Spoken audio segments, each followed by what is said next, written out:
J.B. Mauney earned his nickname, the Dragon Slayer, by riding every world champion bull from 2007 to 2018. He is the highest earning bull rider in PBR history, raking in over $7 million in lifetime winnings. I started rodeoing, riding sheep when I was 3. My dad rodeoed. He said, you play the game, you take the pain. So I tried to live by that in everything I did. And as far as I know, I did pretty good, I guess. I believe it's all mental.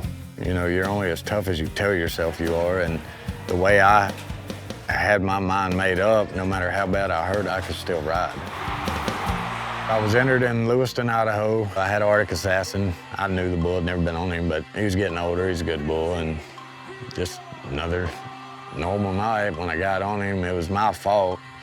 I sat down on my butt and didn't ride like I was supposed to, and when he come around, his hip caught me and it just flipped me up in the air, and I landed on my head, and when I rolled over, when I pushed to get up, I felt it. And I said, I just broke my neck. Did the surgery, and after the surgery, he told me, he said, you land on your head, you're more than likely you'll snap your neck above or below where we fixed. I said, below, you're in a wheelchair the rest of your life. Above, you're dead. So I figured right then the bull riding days were over. Hardest thing I ever had to do in my entire life. If you're gonna do something, you do it 110%. I was fortunate enough I got to do what I love doing and make a living doing it. It was fun, and if I could hit rewind and do it all over again, I'd do it right now.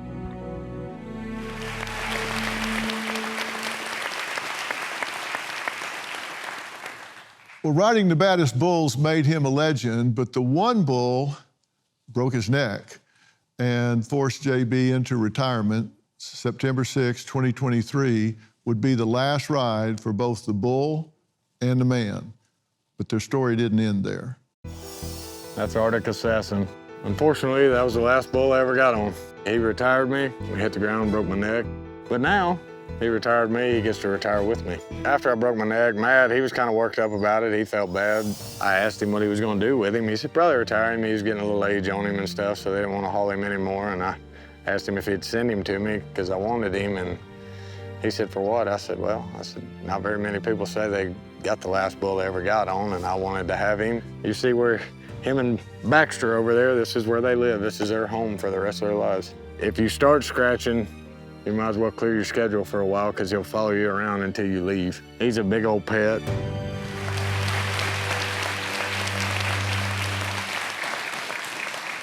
Well, JB, it's good to see you again. Good to see you. How's it feel to be a 2-time PBR world champion? You gotta be proud of that. Oh yeah, that was the whole goal from the time I was young, you know, I wanted to be a world champion bull rider. Yeah. What age did you first get on a bull? First big bull I climbed on, I was 13 years old. Yeah, what'd you weigh then? A lot less than I do now. Yeah. You get thrown pretty far when you're 13. Yeah, fortunate for me, I didn't get thrown very far. I wound up right underneath him, and he stomped me pretty good. And, that first time, I kind of thought in my head, what am I doing? And next day, I wanted to do it again, so here we are now. You've had a separated shoulder, a broken jaw, broken back, lacerated liver, fractured hip, broken hands, broken legs. You got no MCL or ACL. I mean, what's left? Some of the bones are still there. Yeah. You said if you didn't have a family, you might have kept riding, but you thought, no, I shouldn't do that. Yeah, they were in the hospital there. When that surgeon told me, you know, I looked over at them and I said, I can't do it anymore, you know. You know, so he outed you in front of them, is what it sounds to. Yeah, pretty much. He spilled the beans in front of them, but you know, it's a gamble every time you nod your head. It's a game of inches. They step on you the right way, that's the last time. So now you're gonna be a coach. Yes. I grew up in the rodeo industry. My mom was a trick rider and a barrel racer. She took me and put us on our first sheep. I always knew that this was my goal to do this professionally. When I turned about 15 or 16, I actually started making pretty good money, going to amateur rodeos. I think I get a lot of toughness from my mom for sure. My mom was in a domestic abuse relationship with my biological father, and my mom ended up filing for a restraining order, and he ended up coming into my mom's work and shooting her twice in the head. She had to relearn her name. She had to relearn everything. 2022. Started out the year really good, all the way up until Oklahoma City. I got stepped on in the head and knocked me out cold out there, and had a big hole in my helmet. And I guess it's what I needed, because the next two events I came back and won. I was in a zone and everything was just happening.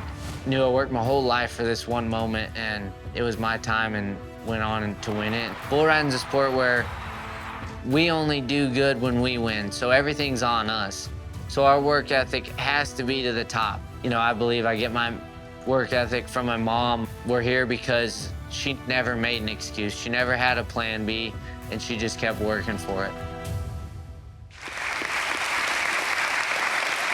So welcome to both of you.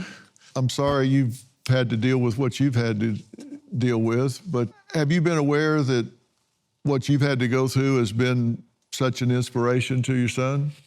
Not really. My issue was just to raise up my two boys. You know, the world will take you down, and I wanted to have a home where I could lift them up and then send them out to the world where they can lift other people up. So that was my goal when everything happened to me. And I was surrounded by really good people. I have a great family. They all surrounded me and lifted me up.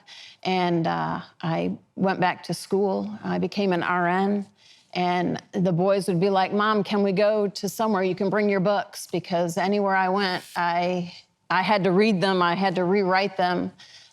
Sticky notes are my friend. My short-term memory is out the window, and I need rest. To go to school and raise two boys is kind of hard, but they were great kids, and I was blessed with people around me to help me. How did you translate that into your drive? I think from a young age, like I learned that life's not always gonna go how you want. It's how you handle those situations. And my mom just showed me from a young age that you just gotta keep pushing through, and you got a goal at the end of it. My mom's goal was to raise us. My goal was to be a world champion. And you just gotta keep pushing through. Yeah. Like you said, you got a hole in your helmet, and at that point you gotta wonder, is this really a good idea? But then you stick with it and you wind up being a PBR world champion. Yeah, I think, you know, like right after that night, I came back and I was fine after that. You know, like, thank God my mom made me wear a helmet. I was riding sheep wearing helmets and everything. And most people don't do that, but I wore a helmet all the time. I don't think I've ever been on a bull without a helmet. And, you know, I think that's just from my mom. Yeah, and that wasn't always the case. Early on, y'all didn't wear helmets, right? No, sir. I did mine kind of backwards. But new riders now have to wear them. Yes, in, sir. right? I'm not sure what year it is. 97 or something. 97. If they're born after 97, it's mandatory they wear a helmet. Okay. So they didn't value people as much born before 97? That's what I was grandfathered in. Yeah.